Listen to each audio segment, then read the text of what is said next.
Hey guys, awesome. Kevin, thank you so much for pointing that out. I've just been talking to myself for the past 2 minutes. Good to see everybody in here.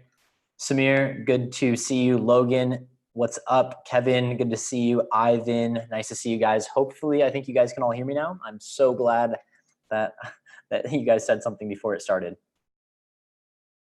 If you guys are early in here, we'll get started in about 30 seconds. Go ahead and smash that like button real quick. Let's get that YouTube algorithm going. And I am going to be sharing a couple setups with you guys, give you guys an update of where I've been. And yeah, we'll go ahead and get started.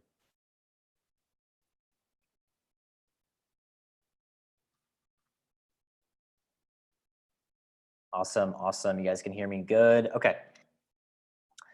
Well, let's go ahead and jump into things, guys. Welcome to my weekly outlook. So it's February 9th. So this is going to be the outlook for February 9th to the 14th.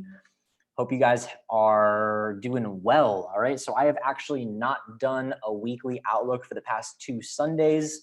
I was on for the past week and a half, with the exception of the past couple days that I've been back, just kind of reintegrating into everything. I have been on a silent meditation retreat in Washington. No technology, no phone, no contact with the outside world. So that is where I have been.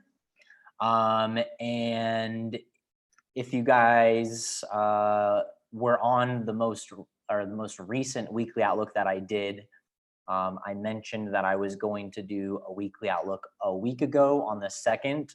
But yeah, I was not prepared. I got out of my meditation retreat on the 2nd, and yeah, it's just a big shock. If you guys can imagine not talking for 10 days, like before I had gone into it, you go maybe, with the exception of sleeping, you maybe go like a few hours sometimes without talking, but yeah, 10 days without talking or any communication, no phone, no nothing. It really is like a hard reset on your whole body. So but it was a really, really good experience, and I'm glad that I did it. Definitely the hardest thing I've ever done in my life, but the most life-changing, transformational thing ever. Definitely recommend everybody to go and do some sort of inner work and, focusing on the present.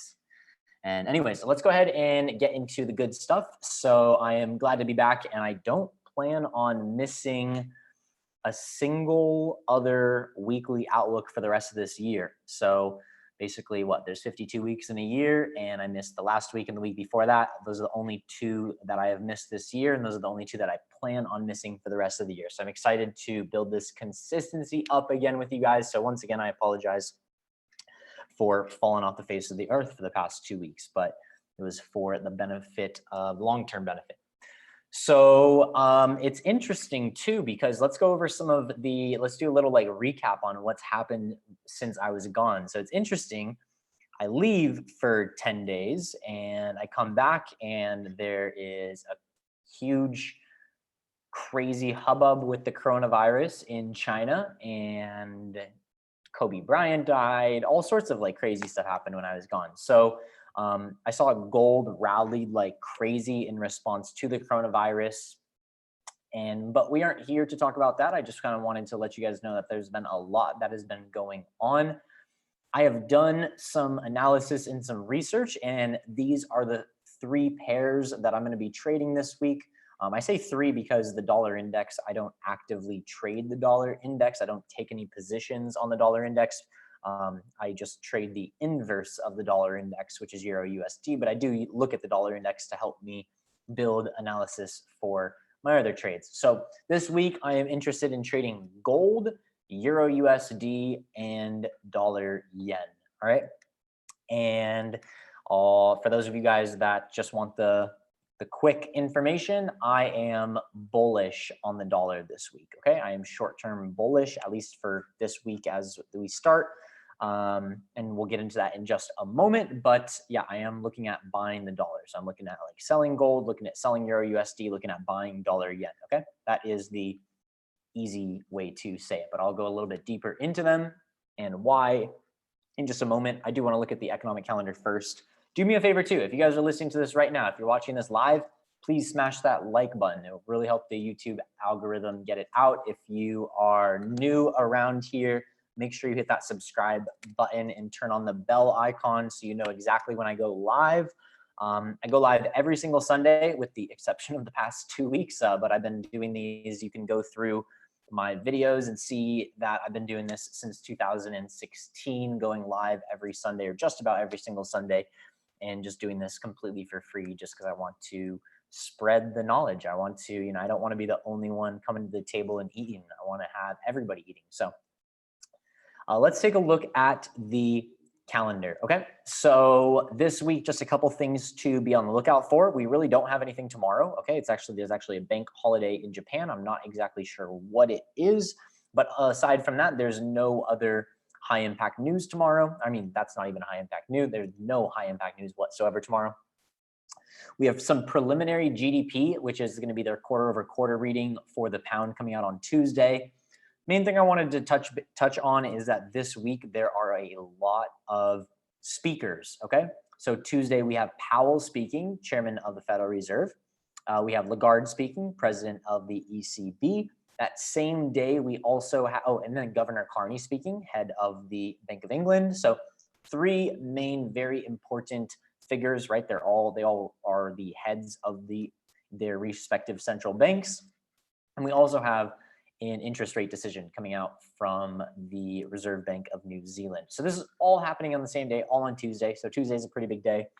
Wednesday, we have Powell testifying. Okay, so that's another big thing. Anytime Powell speaks, right, the dollar is king. And I'm not saying that out of bias, like just because I live in the US, I could be Australian and live in Australia, or be European and live in Europe, or be in any country. I could be from any other country, and I would still be saying that the US dollar is king. And that's because it provides the most liquidity, right? It's the most liquid currency in the most commonly traded currency in the market. It kind of controls most of the market, right? Not all the time, but most of the time. And so anytime you see a high impact USD news or anything with the word Powell, who is now the chairman of the Federal Reserve, right?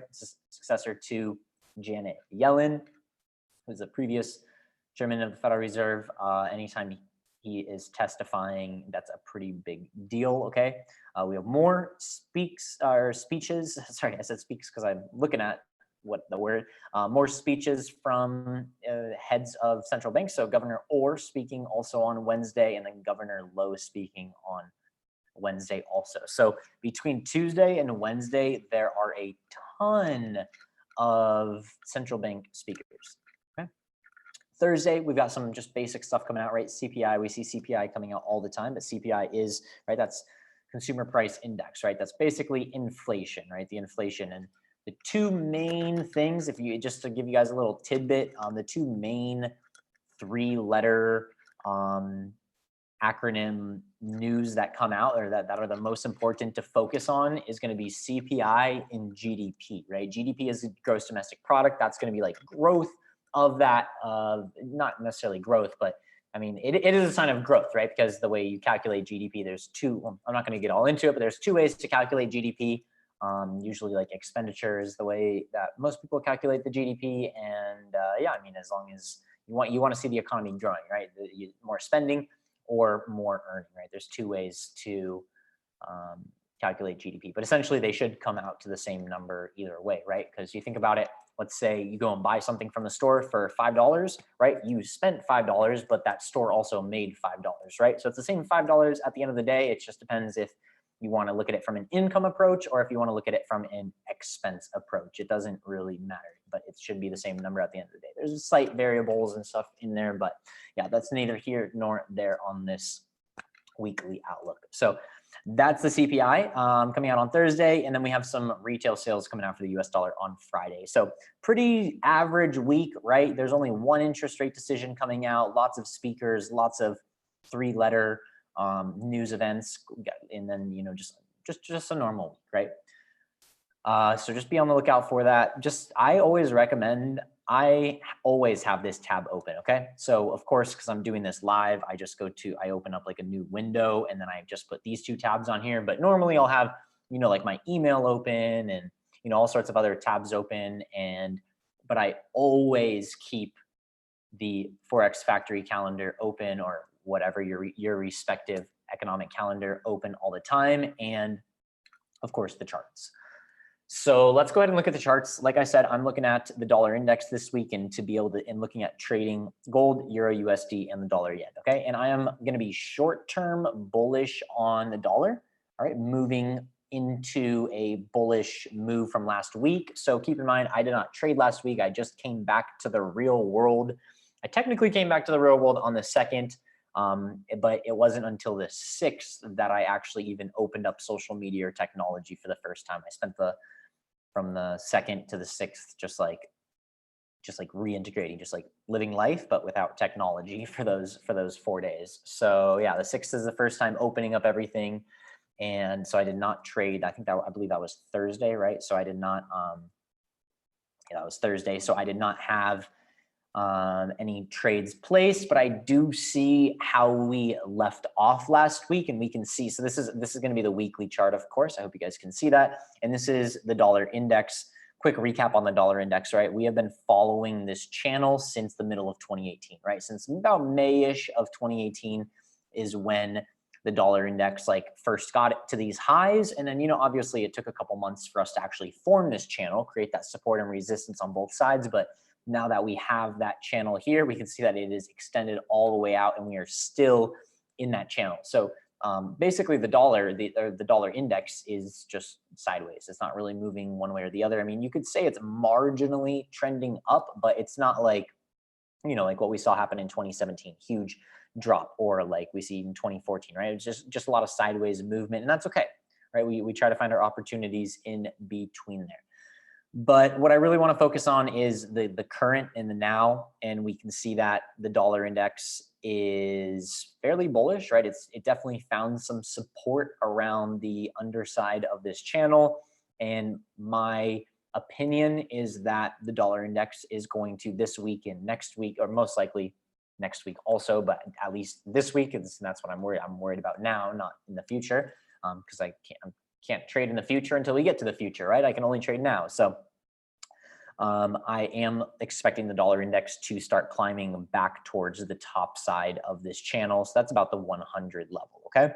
So I am looking for buys on the US dollar right now. So of course, I don't personally trade the dollar index. And what's really cool, well, I guess not really cool, but I use FX Choice. That's my main broker. You guys can use whoever you want. I recommend, but be with a regulated broker. So that's one of the reasons why I'm with FX Choice. But anyways, they are actually removing the dollar index completely sometime in February. I don't remember the exact date, but they're removing it completely, and I'm okay with that. It's actually kind of okay, because I've never traded the dollar index, right? I look at the dollar index, but I use the dollar index to trade other currencies. So I know there's some people that are probably, you might be used to trading the dollar index, but I guess what I'm saying is I never have ever traded the dollar index, so I've never gotten in the habit of trading it. So it doesn't affect me one way or the other if FX Choice removes the dollar index. And if you trade with FX Choice and you didn't know that, well, now you know that. I think you can go check their announcements and stuff,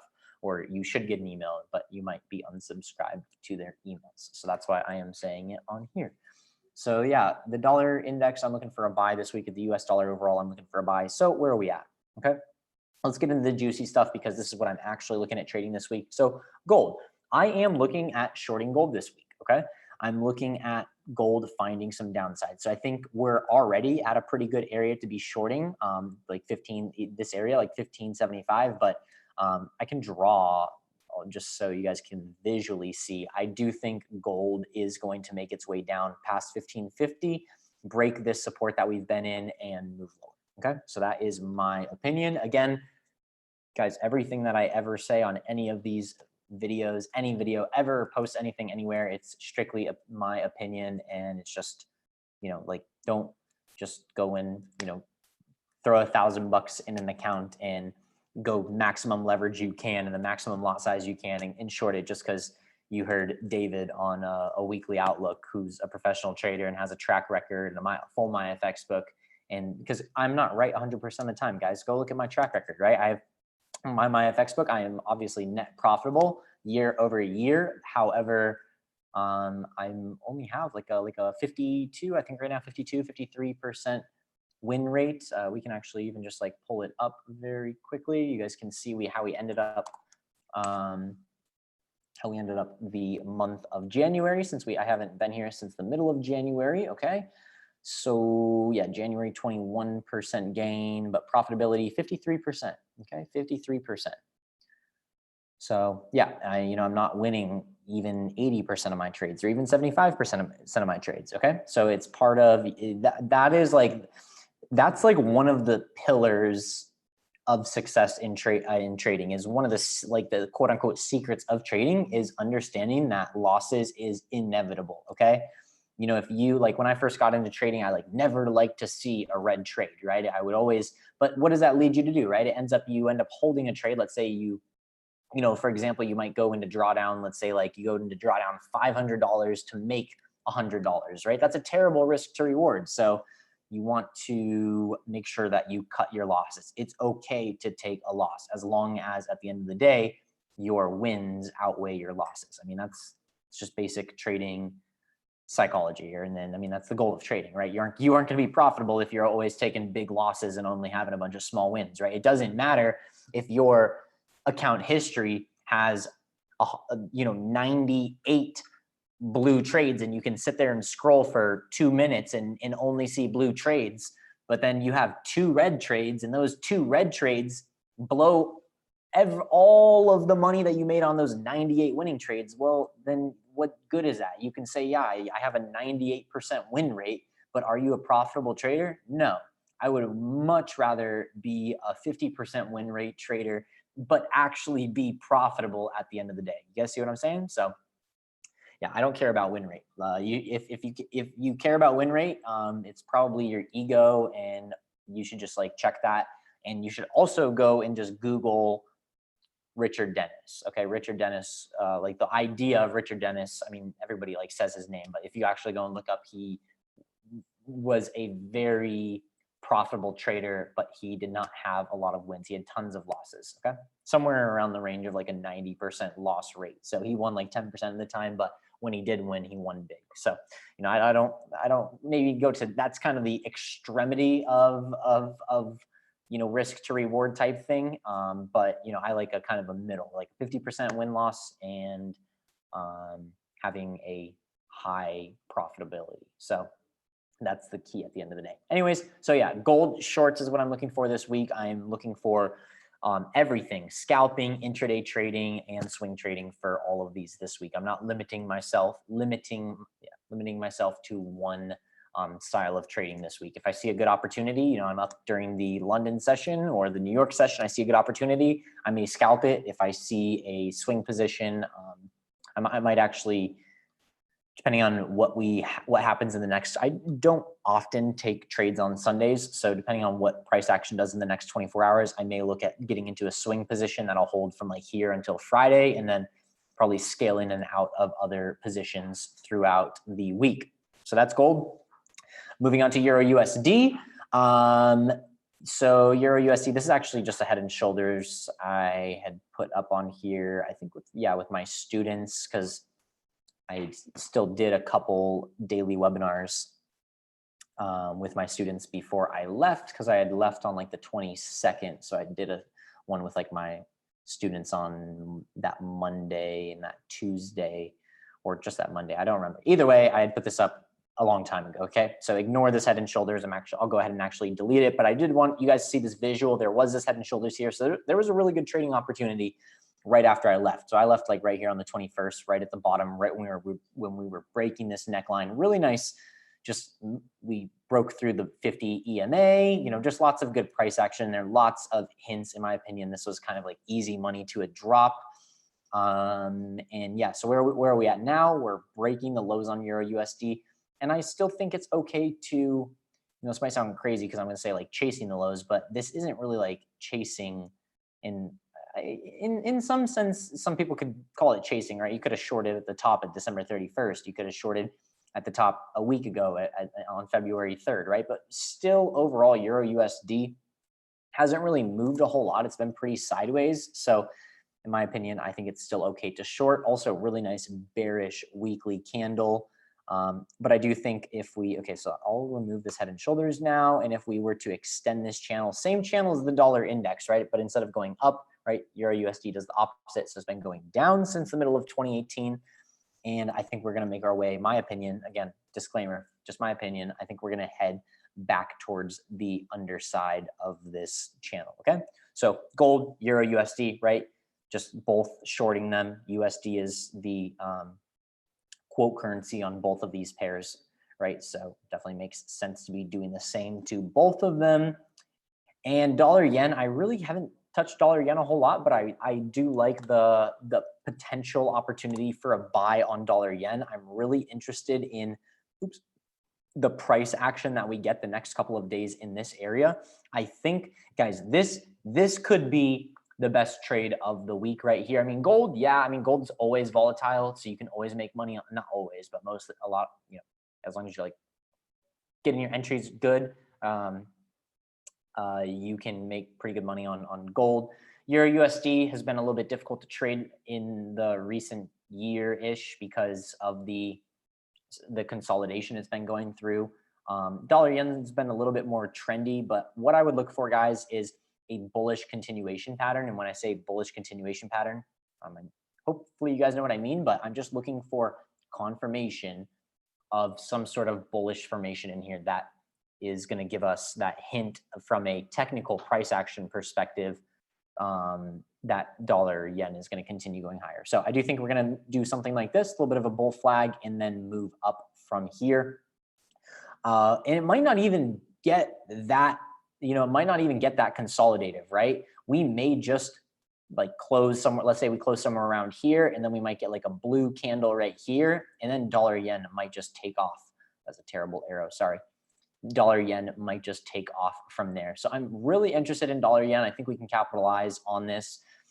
Just a couple things to point out. I know these are just technical indicators, so it just adds confluence to your trade, but we are above the weekly pivot point currently, which generally speaking, you know, this is just a general thing. Okay. It's not like this is the one way I trade. This is just adds confluence to my trade. But generally speaking, when we're above the weekly pivot point, we're usually in a bullish move on that pair, and when we're below the weekly pivot point, we're usually in a bearish move on that pair. Not the case all the time, but yeah, it just kind of gives us a good kind of. I really like the pivot points because it gives you a good gauge of where overall like psychology with the market is at, right? For example, like R1 right here, right? Resistance 1. There's nothing exactly there, but you can kind of see it kind of matches up with just above the highs of this previous level. So we know that this is a pretty strong area where there's a lot of orders at, right? It's kind of similar of where you'd find like order blocks if you guys are familiar with that style of trading.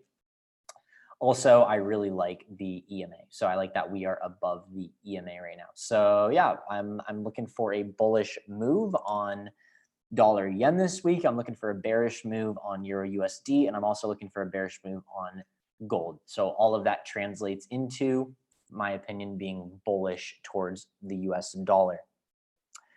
Let's go ahead and look at what we got in here. How's your retreat with your Father in heaven? It was absolutely no religion, no sectarianism whatsoever. It was just a meditation breathing technique that you learn, but there's no religion, no dogma, no nothing like that. It's just pure a technique that you're learning. Logan, sweet bearish Euro USD as well. That is awesome. I'm glad great minds think alike. Jefferson, we're all wrong sometimes. Absolutely, right? It's not about being right 100% of the time. Like you guys, some of you guys, if you feel like I'm talking to you, I probably am. Some of you guys are so ego driven in the markets, like you only want to win. You only want to win. You want to have a 100% win rate, right? You'll hold a trade through 40 pips of drawdown just to close it at break even, or just to, you know, you're saying all your prayers and all this when it's at 40 pips in drawdown, you're about to blow your account, and then it goes 3 pips in profit and you close your trade, right? Like you've got some work to do on your ego and just your overall mindset when it comes to trading. Okay. If that's the case, you know, and I hope a lot of you guys are on the right track. I hope these webinars help you and give you guys an insight of how a professional trader really trades. It's not about flipping accounts. Okay. It's not about all this, right? Yes, there are going to be times you can capitalize on the market, right? And that you should take advantage of that. But You know, it's not, Forex is not about flipping accounts. That's not where the longevity lies in this industry. Okay.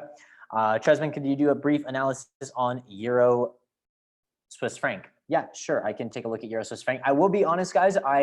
Since I just got back into like real life on Thursday, I've only had a little bit of time this weekend to look at the markets, and these are what I chose. So I don't have a whole big fundamental insight right now, which most of my backing comes more fundamental nowadays than it does technical.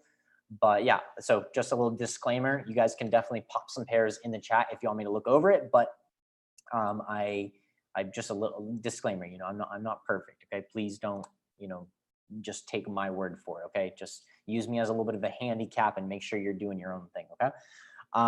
So Euro Swiss franc has been trending down the past couple of months. We can see here's where it opened up 2019. It's actually dropped, what's that, like almost 700 pips in the past,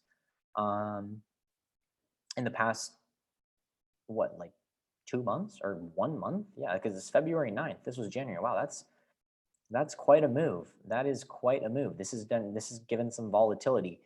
It doesn't look like it's gonna be stopping right now. Okay, I don't think that a buy is the right move. It really looks like it's just consolidating here. It looks like we are this to me does not look like accumulation. Okay, this looks like redistribution. And if you guys don't know the difference between accumulation and distribution, hit me up. I'll send you my course for free. You can go through my whole course. Okay, anybody listen to this, hit me up. You can get my course for free. No ill intentions. Like literally, just hit me up.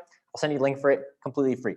Okay, I want you guys all to win. So it's over 20 hours of like super in-depth stuff. I cover all the in-depth stuff. If you heard me talking about GDP and different ways to calculate it, like I go in-depth on everything on my course. Okay, it's super good, and you just hit me up and I'll send you the link to it.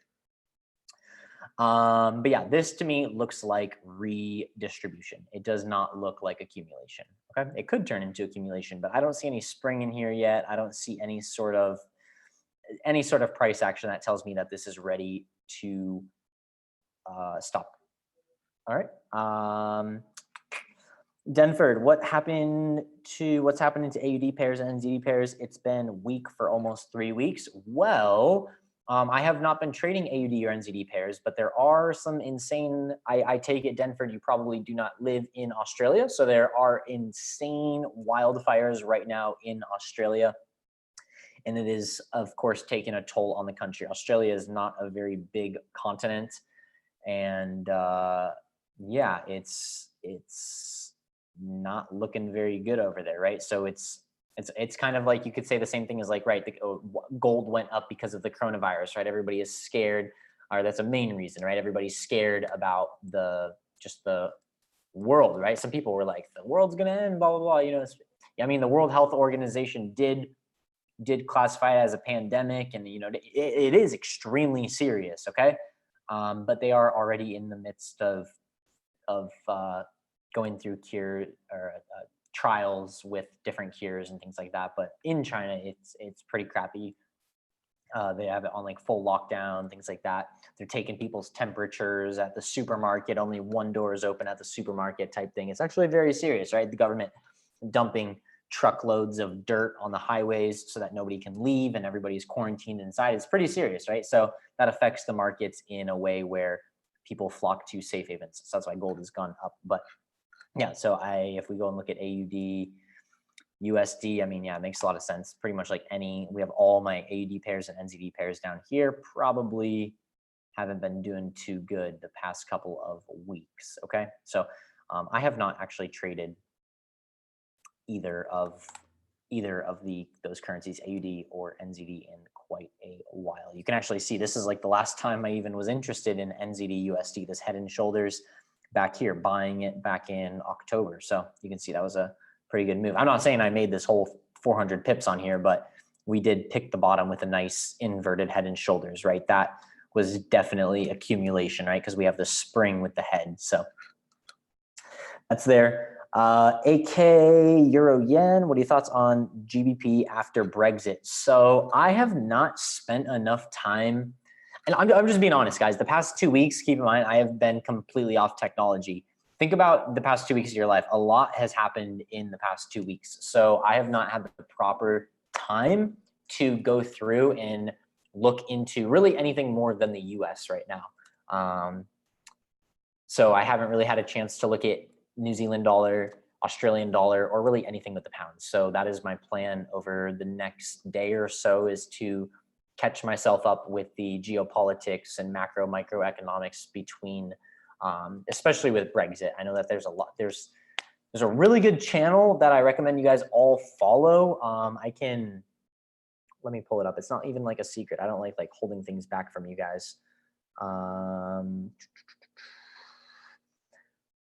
It's a channel on YouTube, guys, and it's called TLDR News, which is definitely a very appropriate name, because if you guys have never, if you don't know what you've seen the acronym TLDR, that stands for too lazy didn't read type thing. So what they do is, it's really cool. They take these really more confusing and sophisticated issues or things that come up in the world, geopolitics, all that stuff, and they break it down in easy to understand videos. So I really like that, because I'm a simple guy at the end of the day, right? You don't have to use big words if you don't have to. So I recommend you guys all check that out. So my opinion on Brexit, I don't have an opinion on Brexit yet. And then I will look at Euro Yen too. Keep in mind, I'm looking at shorting Euro dollar, right? So I'm going to be more bearish than anything on most Euro pairs right now. I would say, wow. It gives me flashbacks looking at Euro Yen, because if you guys have been here, those of you guys that have been here since the end of this year, wow, time flies. No, okay, no, that was beginning of last year. I was going to say that was not a month ago. That was a year ago. Okay. For those of you guys that have been here since, let's say either January, February, or March of 2019, when we first broke this trend line and then consolidated, had this huge bearish continuation pattern right here, I called Euro Yen doing this, exactly this. And so I don't think it's done. The one thing I would be concerned about, though, specifically with Euro Yen AK1, is that I am bearish on gold, okay? And gold is a safe haven. So I think safe havens are going to weaken this week. I'm also bullish on dollar yen, right? Because I am, well, not only bearish on the dollar, but I'm also bearish on, I'm sorry, not only am I bullish on the dollar, but I am bearish on safe havens, right? So the Japanese yen is a safe haven currency, okay? So I personally would not touch Euro Yen, because I'm wanting to, short the euro, but also short the yen at the same time. And yeah, I look for usually when I take a trade, I look for, two currencies. Let's say, for example, dollar yen, where I'm looking at buying the dollar and I'm looking at selling the yen. I'm not bullish on both of them. I'm not bearish on both of them. I'm bullish on one and bearish on the other. And that creates a good mix for you to good trading opportunities, right? So those are my opinions. Yeah, no problem, guys. I appreciate your time. If you guys have made it this far, if you are listening live right now, even if you're watching the recording, if you guys can do me a favor, please smash that like button. It takes 2 seconds. Yeah, just smash that like button. It's really great. It helps me out a lot. It helps me stay motivated to keep doing these weekly outlooks for you guys, and most importantly, get the information out to other people that never found my channel. So it's really cool. The channel's growing. It's always been growing. It grows slowly, but I'm really going to be focusing on content. I know I've talked about that before, but this meditation retreat that I went on really helped put my priorities where they need to be, and I'm going to really be focusing on content and giving back to you guys. And yeah, just I think we need some more real traders putting out some real content out there. There's a lot of people out there that don't know what they're doing. So it's cool. I don't like to sound arrogant, but at the end of the day, guys, like who else? I mean, there's a couple other traders out there. I'm not trying to claim I'm the only one, but there's not a lot of other traders out there in this niche that you can go and go pull up. All of you guys can go pull up my FX book right now. And it's not like it's been here for 2 months or anything like that. This one goes all the way back to the June of 2018. Okay. So June of this year will make it a 24-month-old MyFX book. So I don't really know a lot of other traders in the niche, and it's profitable at the end of the day. That's the key. And it's good. You look at every metric of it, it's good. It's like, it's not, and I'm not, I mean, of course I can always do better. There's things I can improve on. I'm not trying to claim to be a perfect, amazing trader, send me to Wall Street and manage billions and billions of dollars type thing, but I feel definitely qualified. I am qualified enough to be able to share with you guys this insights and information. So I appreciate all you guys. So wish you guys all a profitable week as well. Hope you guys all have a great week. Definitely, if you are not in my Telegram, make sure you guys are in the Telegram. I'm going to be definitely ramping up the activity in there, as well as here videos on YouTube. So make sure you're subscribed on here. Make sure you're in the Telegram. I know like about a month and a half, a little bit over a month ago, when I removed the public chat room, I said that I would be opening up a public Discord. That is still in the works, guys. That is still being planned. So don't think I have forgotten about all of you guys that want to, be a part of this community and grow. So I am going to be opening up a completely free public Discord soon here. Like I said, I just have something. I've been gone for 2 weeks, so I have to get all my ducks in a row with everything else. But other than that, guys, I appreciate all of you guys. Thank you guys so much for your support. I'm so excited to keep killing 2020, keep crushing 2020. If you guys have any questions, feel free to reach out to me on really any form of social media. I will definitely get back to you as soon as I can. And other than that, guys, have a safe trading week. Everybody, I will see you all next Sunday. Students, I will see you guys tomorrow on the daily webinar. And yeah, have a wonderful week, guys. Take care, everybody.